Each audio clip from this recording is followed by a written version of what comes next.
to get with the times. Anyway, we're going to be talking about the Infinity War trailer that just dropped this week.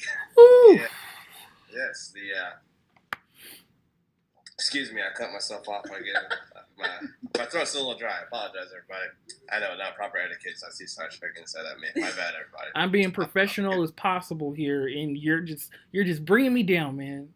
Yeah, well, at least it wasn't like a beer or something. I just popped over.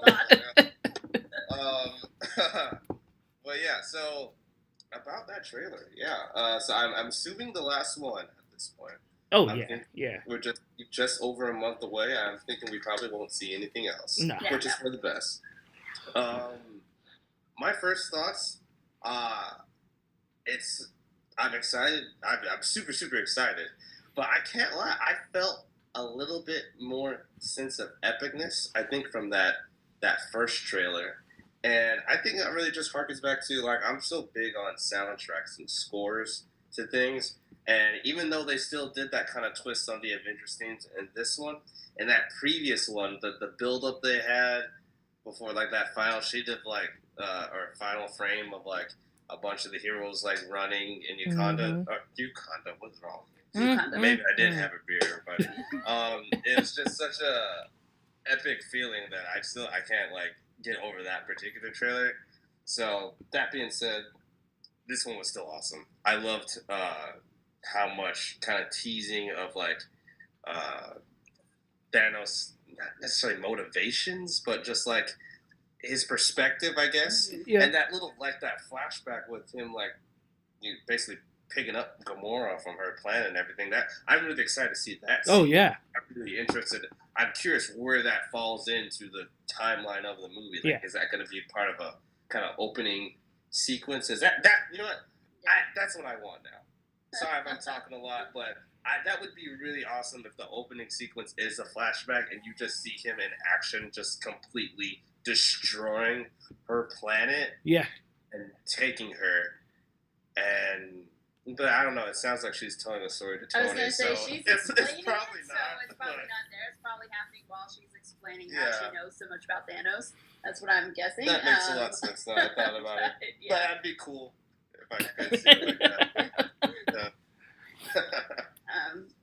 I think I don't know, I really enjoyed this trailer. They really do a good job setting up the villain in this one. Like, you hear everybody talking about him, and, like, you see him a little bit more, and then you have, like, his monologue thing in the background. So you really get a good feel about, like, what we're going to be going up against, which is something I think Marvel has struggled with typically, is their villains. Yeah. So the fact that he, like, this entire trailer was essentially, like, him talking over everything, just kind of giving his spiel, I'm so ready. I'm so set. Yeah, same here. And again, anybody watching, if you have not bought your ticket yet, like, I hate to say it to you, you're probably not going to see it opening weekend. That's what I'm saying. I was going to say, not even opening night at this point. Probably opening weekend. Yeah. You're going to have to take off work on Monday. try and go see that. But yeah, I'm super excited for this as well. The trailer was done masterfully. The way the Russo brothers teased it was done masterfully. How they're doing Thanos, I feel like at this point it's almost a guarantee that they can't botch him. They're not gonna botch him the way they've done other villains. I will say that that him throwing the moon at the heroes, that just looks completely epic, and I'm excited for that. Watching the trailer though, it was a mix of excitement because this is the culmination of a decade of basically almost perfection of hero filmmaking. But then there were those cuts and those scenes where, like, I almost wanted to tear up because I'm like, oh no, is that where Tony's gonna die? No, is he gonna kill Cap here? And it's like, as you're watching it, you're excited because it's a culmination, but then you also realize that it's the culmination for some of these actors and the roles that we've loved watching them play. I will probably literally bawl my eyes out if Tony dies in this. I'll be right there with you. I'm kind of expecting Cap to die, only because we know his contract is up at this point. Um, but we don't really know much about Tony's contract besides the fact that he's getting like 50 million a movie. Like, we don't really know how many films he signed up for. So if this is the final one, I haven't really been able to mentally prepare myself for that, and I'm going to be bawling my eyes out in the movie theater. But yeah, dude, did you see that Hulkbuster suit? Like, I thought I was excited the first time I saw the Hulkbuster suit in Age of Ultron, but it looks way, way cooler. It's like next level. This go round. And then Spidey's Iron Spider suit. Dude, that close up that we get between the conversation with him and Doctor Strange, I just wanted to marry that suit right then and there because it looked beautiful. And I'm not gonna lie, also the way they kind of made Spidey a focus towards the end of that trailer makes me feel like in Avengers 4, he might be like the young leader moving forward. Because they're putting him in situations where he's gonna have to grow up very quickly. And my last thought on the trailer, so Black Panther was so successful that Shuri got a spot on the last poster, but still no Hawkeye. Yeah. Yeah, I saw your post on Facebook. Poor Hawkeye. Yeah, poor Hawkeye. Poor Hawkeye. He's been through it since the beginning. Put him Right. on the damn poster. Right. Come on, guys. He doesn't have powers or anything like that. Like, he is seriously just like me. No, way better than me. But just like a person. Just going out there. Give him a damn spot. Right. Just a little. They could hide him in the corner. Something. Just something. What if they're trying to make you forget about him, so he's off the radar, and he ends up playing like a super significant role in taking Thanos down? That's not happening. I mean, they did say that you do get to see a bit of his transition because he is in a bit of a spot since the last time we saw him in the end of Civil War. Yeah. So I am kind of interested because they said they're going to focus quite a bit on everybody. Like, they don't want it to feel like anybody's left out. So I am kind of excited to see the story that we get with Hawkeye throughout the film. Obviously, I don't think it'll be a major focal point, but I think it'll do him justice for the type of character that he is. How do you feel about the fact that not just Thanos who's getting the most screen time, but Thor is... We were talking about that. I was like, so... Yeah, I'm like, that's so random. It's really interesting.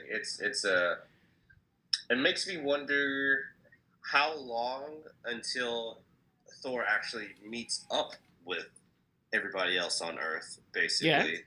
So, I mean, because I know, because we rewatched Age of Ultron a couple of weeks ago, maybe, not too long ago. And he says, at the end of the movie, he's going and he's searching out the Infinity Stones. Yeah. He's trying to find them. Now, we saw no inclination of that basically whatsoever in Ragnarok. Nope. So that's kind of weird to me. But if they are harkening back to that, like he wrapped up the well, no, that doesn't even make sense if he wrapped up the Ragnarok stuff and then started searching for the stones, because we see, spoiler alert, in the end credit sequence for Ragnarok, he kind of gets intercepted by Thanos, seemingly on his way to Earth. Well, we don't know how far that meeting is after he leaves his planet to where he gets intercepted. Like, I mean, you kind of assume that it's right after, but there's no real legit showing that it's right after. So it could be like he's been searching for stuff for months, and then you get that end credit. Okay. So if that's how they want to set it up, it can make sense that way. But I get what you're saying. Yeah. But yeah, with Thor getting a majority of the screen time of the heroes, which that'll be 10 minutes because there's so many of them. Yeah. But before Ragnarok, because that was such a success, I would have put money that Thor was going to die if I would have heard that. If I would have heard that he was getting a lot of screen time and that before Ragnarok, he was going to seek out the Infinity Stones, I would have been like, yep, he's dying. Like, for sure, he's gonna die. Yeah. But I think with the success, I don't know now if they would just want to off him because it was such a successful, like, huge movie. Yeah. But it's still, I feel like he still is somebody who can play a significant enough role, and it was like his job, like that was what he was wanting to do. He still could potentially end up not making the cut eventually. And I mean, I know they kind of teased it, and I'm pretty sure a lot of fans didn't necessarily notice it, but in the trailer they do put a focus on Thor getting his new weapon. Yeah. You know, I think a lot of people may have forgotten that he doesn't have the hammer anymore. Yeah. So in the trailer they do show him with Groot, because Groot, it's rumored that Groot's gonna give him a piece of himself as like the shaft for his new weapon. Interesting. Yeah. So I'm interested to see how they pull that off, and to see that Thor does get a lot of showtime. I'm interested to see how he works into the story overall. Yeah. But yeah, again, I can't wait for this movie. Like, it's time.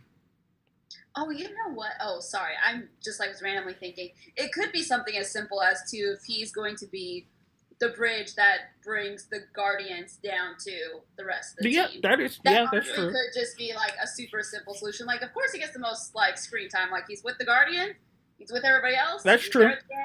I didn't actually think about that. Sorry, I realized I was just kind of like shouted, but a light bulb went off right there. Yeah, it did. So what's the next topic?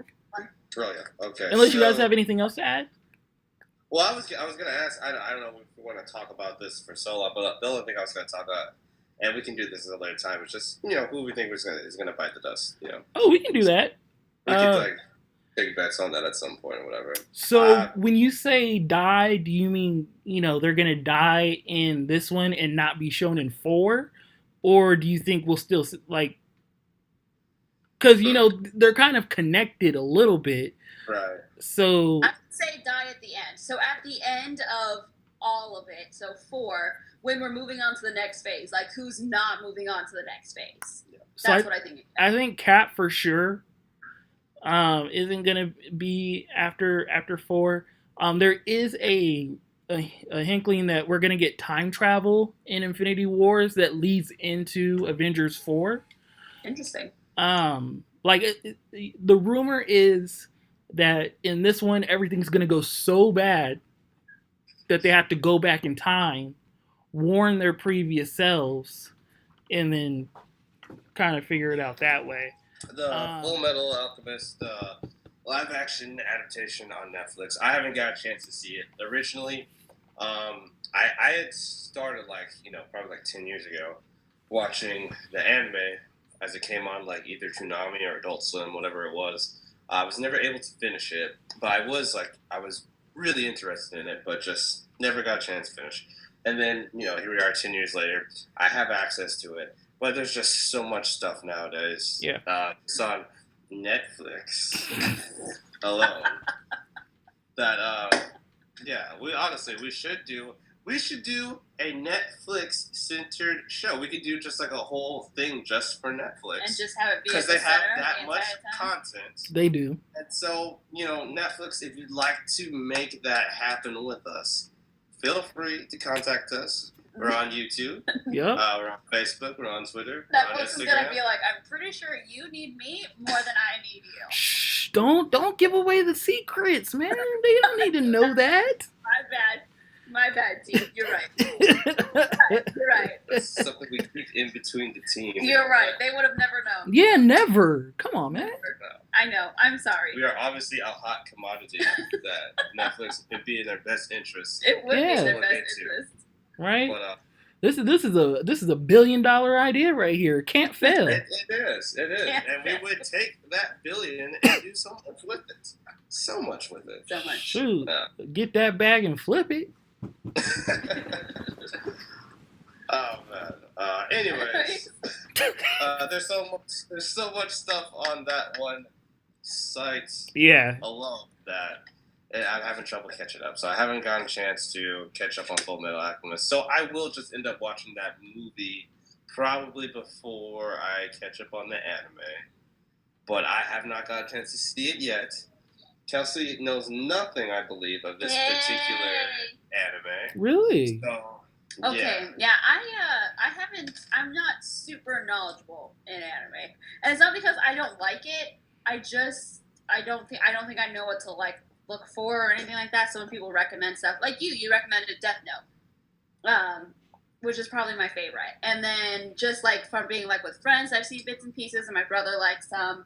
So I've seen enough to know that I do enjoy it. I just don't know enough or have time to like sit down and explore and be like, yep, these are the ones I want to watch every single. I know you showed me like your favorite. I've seen some of Wyatt, seen Death Note, some other random ones. Yu Yu Hakusho. That's yes, right. That is his. That is my favorite. I think I would like to see an adaptation of that, honestly. I know you love it. It's not popular enough. That's what I hear. I mean, it is good. I wouldn't mind seeing it, but it's not popular enough. It's not going to get me. I know. Sorry to kill your dream there. Yeah.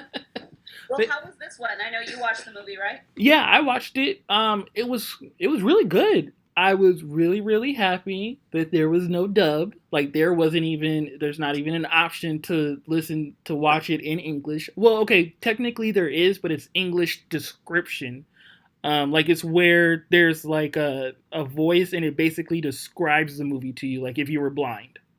Oh, okay. That's interesting. I didn't know they even did that. Yeah. That's like basically where it's like it's being narrated. Yeah. Interesting. So that's like the only English option that they have. So you have to watch it subbed.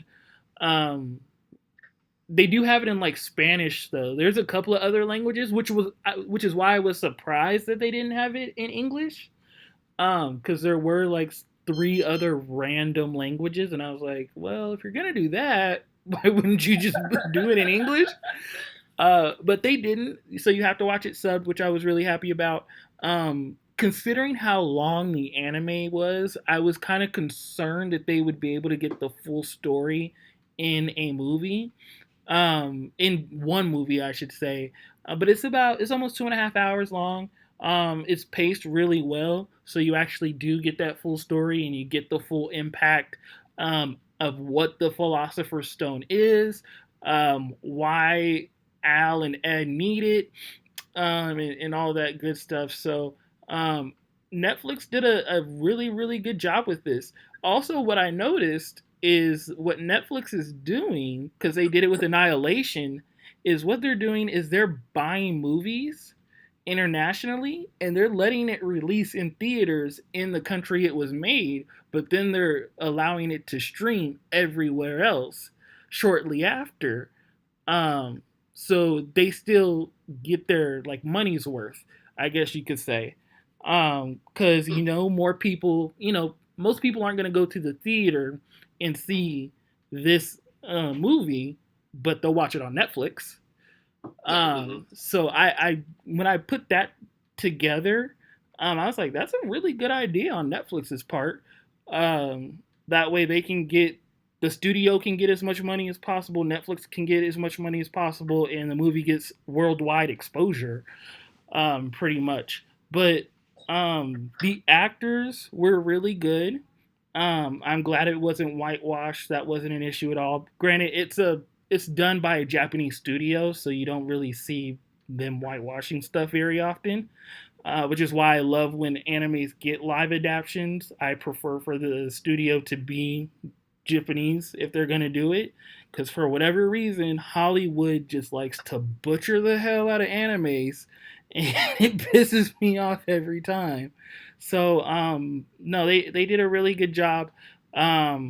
It was very accurate. Chuck, you'll like it because they show the scene with their mom first to start it off. And I know you said that you didn't like that about Brotherhood. Yeah, it threw me off because it was a very like memorable scene. like in the original version of the anime or whatever. So it was. I mean, it's dark, it's but not quite that way. It's still quite memorable in Brotherhood. Like their mom looks disgusting in that. But anyway, the CGI is also done like really, really well. It looks amazing, so I have no complaints there. I will say if you don't watch like a lot of Japanese live action stuff, the acting will kind of come across as, I guess you could say, like B grade, but that's just how they do their acting in Asian countries. It's very soap opera-y, kind of over the top stuff. So once you're used to it, they did a fantastic job. But I think for people who again aren't used to watching live adaptations, they may not like the acting. But I give it 5 stars. I'll probably watch it again here in a couple of days because I really enjoyed it. Gotcha. Nice. Very cool. Yeah. I might touch it this week even. Yeah. I was like, I forgot how long it actually is, so that is pretty impressive that they tried to tackle more or less the whole series in one movie. Because I kind of, without even thinking about it, I probably would assume that they were going to at least do like 2 or something. But yeah, that makes me even more interested in seeing it, to see how they're able to put it all together. Yeah. So next story. This is a real quick one. This is basically just kind of like an anecdote versus a story, because it's just interesting and cool that once again Black Panther won the box office for the weekend. So it finished with like, I think it was 27 million and some change, and then Tomb Raider came in a close second with like 23 million and some change. So I think, yeah, just a disappointing opening for Tomb Raider, I would assume, for sure. I think everybody involved would probably be expecting and hoping for a lot more than that. But that's super cool for Black Panther. Yeah. Thoughts? Nope. Yeah. I mean, I wasn't expecting it, but good for Black Panther. Just keep killing it. Yeah. Just keep killing it. Yeah, I'm not gonna lie, I thought Laura Croft kind of would take the #1 spot. Maybe not by much, but I figured that she would take it. But there was a little bit of controversy before it came out, so was there?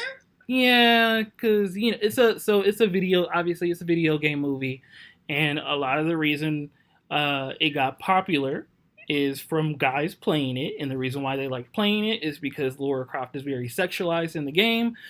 She has very big boobies, and a lot of people's complaint was that the actress that plays Laura Croft did not have she didn't have big enough boobs to play Laura Croft. Men are so wonderful. That's what we need in the world. We need more men. So I will admit we did get some humor out of it. I'll probably have to send you the picture, but somebody photoshopped the original like triangle boobs from the first game on the actress as a joke, and they're like, here, since everybody's complaining, here she goes with the right boobs. That was hilarious. But yeah, people's complain about that. I'm like, really? That's okay, I guess. Well, I guess. I mean, there's so many elements that go into making a movie, right? And make the movie well. That's your complaint. Let alone the performance from the actor, right? And that's what somebody's going to harp on before it even comes out. Yeah. Oh. Come on now, like, she's a badass. Just let her be right? A freaking badass. Just let her be. I mean, that'd be like, if women started complaining that, oh my God, I can't go watch James Bond because his penis isn't big enough. Like, what? That's not even why you go to watch the movie. Something or like any story or something like that is a big part of it. Well, I was trying to think. The first thing that came to my mind was like, I won't go see any of the Mission Impossible movies because Tom Cruise is too short. Like, I won't see him. He's not a tall, enough man for me, and that's what I think of when I think of spies. Yeah. So I'm not going to participate in this, and I'm going to rally all my women, and none of us are going to participate because I don't care about the quality of the film or the actors, whether it's exciting or not. I just want to see him do all of his things the way he should look. So yeah, just a dumb complaint. But again, it's surprising that Black Panther's at the top, and it is slightly disappointing that they came in second. Yeah. But going along with the box office stuff, would we like to try again? I know we only did it. We did it once. But would we like to try to do the box office predictions again for the coming week? I don't care if you guys want to do it. That's fine. Great attitude. Let me see. Yeah, we can do it real quick if you're game for it. So basically, so this week it was the top 5 from this week. Black Panther at 27 million, Tomb Raider at 23, I Can Only Imagine at 17, A Wrinkle in Time at 16, and Simon Love. I Love Simon. Love Simon. Love Simon. There it is at 11. Okay. Was that right? Those were the financial numbers. You started throwing me off because I was expecting you to say like 1, 2, I've got 3, them all. 4. No, like the order that it did, like 1, 2, 3, 4, and I heard like 16. I was like, what? 16. I'll go all the way down to the top 100. Are you ready? On those? But you are something when it comes to numbers. It's ridiculous. I am. Numbers are my thing. It's my area. I got nothing else. My goodness. But yeah, she nailed it. Those were the top 5. I didn't even know what I Can Only Imagine was until I looked it up, and it made $17 million. It's like a faith-based film, and those are sleeper hits. Every once in a while, they'll come in and kill it. Yeah, I didn't even know it was coming out. I didn't know what it was. I was like, but it's here. Never heard of it. But it's here. So, my prediction for this next coming week is I'm gonna write these down. Okay, way to be to get free. Oh yeah, we didn't write them down last time. No, we did not. Okay, I'll write everybody's down, so I got it. Okay. So I think number 1 is going to be Pacific Rim Uprising. Oh yeah, that does. Ooh, I'm excited for that one. Yeah. So I think it finally will get dethroned. Okay. Then, that's tough. You know what? I'm going to go out on a limb. No, I'm not. Yeah, screw it. I will go out on a limb. I'm going to say Tomb Raider for number 2. I'm hoping that it has a less drop off for its second week than Black Panther in his freaking 6th. Yeah. So I'll put Black Panther at 3. Okay. Then I'm gonna put Love Simon. Is there any more releases? Any more big releases from next week? I can look. Apostle Paul. I'm trying to think of all the ones you said. Yeah. I don't know if those all came out next week or if they're just coming. Oh, well, that's just what you said we were talking about. I have no idea. Then I don't know. I'm pulling it up right now. I'm gonna check. Okay. See, we're so professional. We do our research while we're actually on the episode, not beforehand. Not before. Yeah. Well, then it's as fresh, right? As current information as we can get to you. Exactly. Because knowing what's happening this coming week is most current. Right now.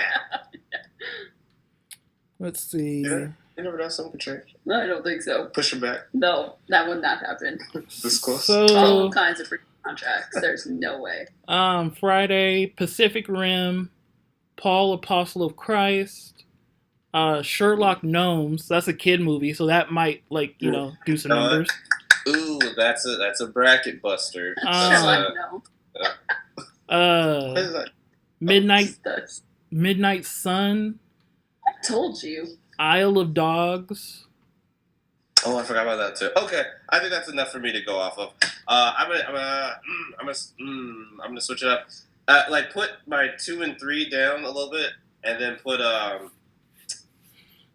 Sherlock Gnomes. Sherlock Gnomes at number 2. Yes, people go see kids movies.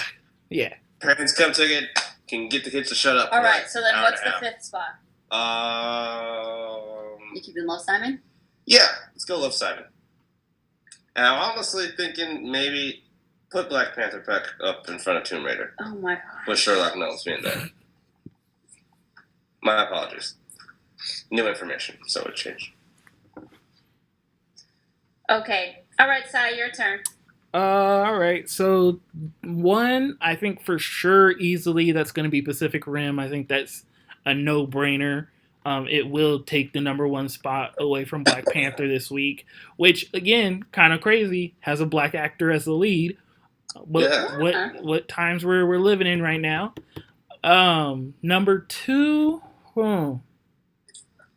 I'll go Sherlock Gnomes at number two because I mean people take their kids to the movie. You know, the only time it's not acceptable to take a kid to the movie is Incredibles 2. Incredibles 2. If you do, no, we're not doing this again. Oh no, I was just gonna stop right there. Okay. I'm not. Just make sure they're behaving. Yeah. That's all. Yeah, you know. Adults, it means something for us adults too. Yes. I am so excited for that freaking movie. Right? I'm gonna lose my mind. Oh my god. I'm so ready. I'm so ready for that.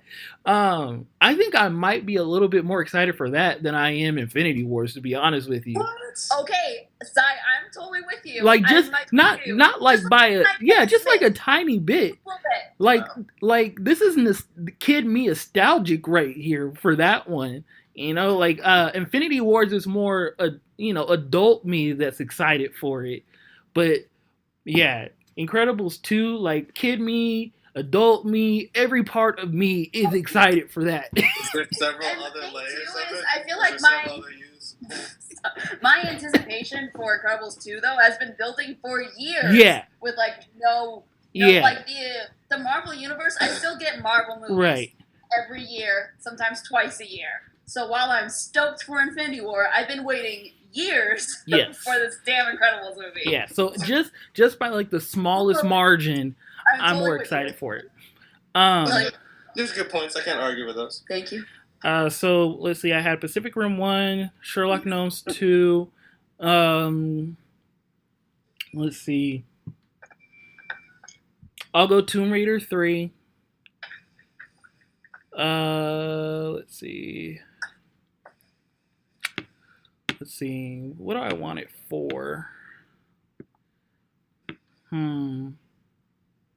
What's it 3 this week?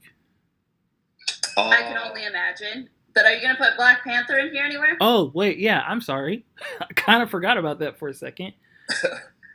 You know what? No, I'm going to put Black Panther 3, Tomb Raider 4. Okay, so then you have one more spot. And then A Wrinkle in Time 5. Oh, yeah, that's... You know what? Okay. I probably should have had that one in. But... So I am going to go... Hold on one second. I'm going to go Pacific Rim 1. And I'm typing, so sorry, guys. You're good. I'm going to go... No, I'm going to go Tomb Raider 2. Okay. I'm going to do Sherlock Gnomes 3. Still cracks me up. Okay, Sherlock Gnomes 3. I'm going to go Black Panther. Frick, that's low for Black Panther. Well, damn. I have to think Tomb Raider is going to... I don't know. Yeah. I don't know. Tomb Raider is one of those where like we could see a drastic dip from weekend 1 to weekend 2. Yeah, and I guess if people are going to go see an action movie, it'll probably be Pacific Rim, right? Yeah. There really wasn't a lot of buzz for Tomb Raider. Nope. Okay, so I'm going to go Pacific Rim 1, Black Panther 2, Sherlock Gnomes 3. Huh. Yeah, I think you guys are overestimating how many people are going to take their kids to see a movie that's not a Disney or a Pixar film. Well, here's the thing. I'm always like underestimating these kids' movies. And then they do numbers, and I'm like, oh, all right. I guess kids were like really dying to see it. But at the same time, like, I haven't seen anything for it. Have you guys seen any like commercials for Sherlock Gnomes? Well, I mean, I don't really watch kids. Like, I don't watch Nickelodeon and Disney anymore. So no. Is that what they would be? Yeah. I'm gonna put it on like HBO. Right. But that's not what I'm saying, guys. I'm not saying HBO. Like, but just in general. Okay, because like we have Hulu for TV, right? And you can put anything on, like, it's just paid advertisement. So. I mean, I haven't seen anything for it. I've seen it for like I've watched a couple of like sporting events, like basketball games, and I've seen commercials for it. Oh, really? On like ESPN and stuff. Like again, no, I haven't seen it a ton of places because I don't watch the key channels that they would put it on. That's true. But yeah, like kid movies, they really do surprise you sometimes and just do numbers that. I'm sticking to my guns. I'm keeping it at 3. Okay. I'm keeping it at 3. Okay, and then I'm gonna put Love, Simon at 4, and then Tomb Raider at 5, because I think Love, Simon will probably stay about the same where it's at. I'm hoping, or like drop a little bit, obviously. So I think you're right. I think Tomb Raider will take like a. Yeah, you think so? You think Wrinkle in Time won't even be in the top 5? I don't think so. I forgot about it too. So, by the way, because we were talking about it on the last video, there are multiple Wrinkle in Time books. There's 5. Okay. Oh, okay, yeah. Well, probably not seeing a whole series. Yeah, probably not. Probably not. You know what? This is a random tangent, but the movie like that I'm most disappointed about that we won't see, that we didn't get a series. John Carter. Yeah, but Disney like messed that one up pretty bad. Did you? Well, okay. Do you mean the marketing or the movie itself? The marketing.